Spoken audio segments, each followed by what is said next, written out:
discuss the number one sign or symptom that could occur if you have overdosed on your vitamin D. But before I get into this, I just have to say something. The danger or the side effects of not having enough vitamin D are about 1,000 times more than having toxicity or too much vitamin D. So that being said, it's very difficult to overdose with vitamin D. Let me just jump right in. I have this chart right here, and it's not scaled perfectly, but it'll give you the rough idea of what this means. So down here we have weeks. We have 1 week, 3 weeks, 10 weeks, 30 weeks, and 100 weeks. Okay? Now, how many weeks are in a year? 52, right? So that's going to be somewhere in here. So you can see it's not scaled correctly.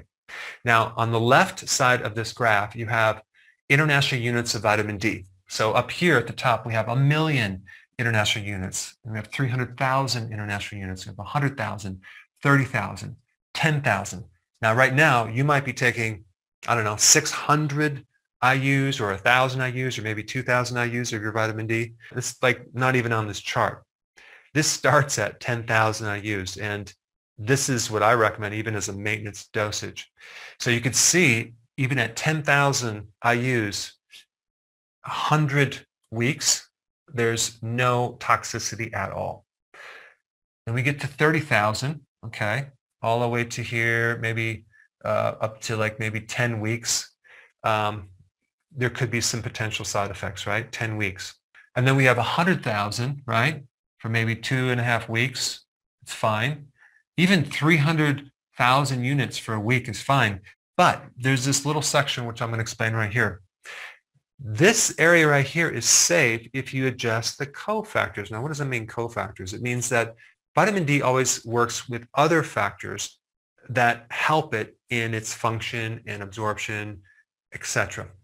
And there's two really big cofactors, magnesium and vitamin K2. And there's other ones too, like zinc and maybe B6, that help to keep it safer and keep it from becoming toxic. For example, if you take a lot of vitamin D, it helps you absorb calcium into the blood by 20 times, because that's what it does. And now you have all this extra calcium in the blood. Well, vitamin K2 will take it from the blood and transport it into the bone. So having enough K2 with D3 buffers it and keeps it from creating a problem. And so this section right here is safe if you adjust the cofactors, and also if you drink more water, because the big problem with too much calcium is kidney stones. That's one of the symptoms. It's not the top one, it's number 2, which I'll get to. But if you drink enough water, like 2.5 liters of fluid, the odds of you getting kidney stones go down to 0. Why? Because kidney stones occur when you have a super concentrated amount of calcium. And if you're drinking enough water, there's no way the calcium can be super concentrated anymore.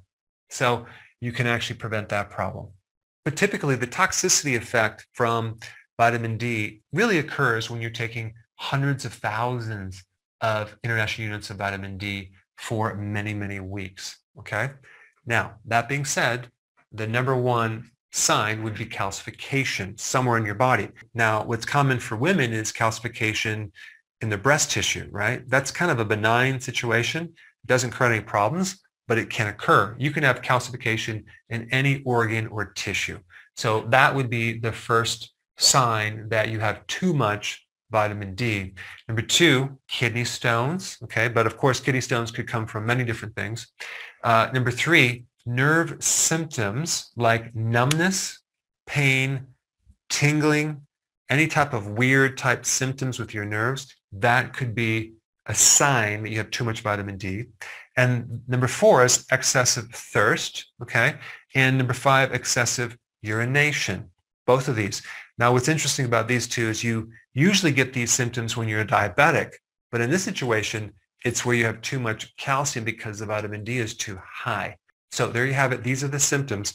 But I want to show you something that relates to toxicity, I think. This is my theory.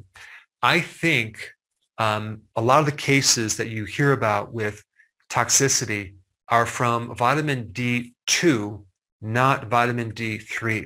You see, the doctors usually prescribe vitamin D2, not D3. Okay, they'll usually give you like 50,000 international units of vitamin D2 once a week. And there's some really big differences between vitamin D2 and D3 that I'm going to explain that could cause the person to take vitamin D2 for a long period of time simply because they're not going to really see the results. Okay, let me explain.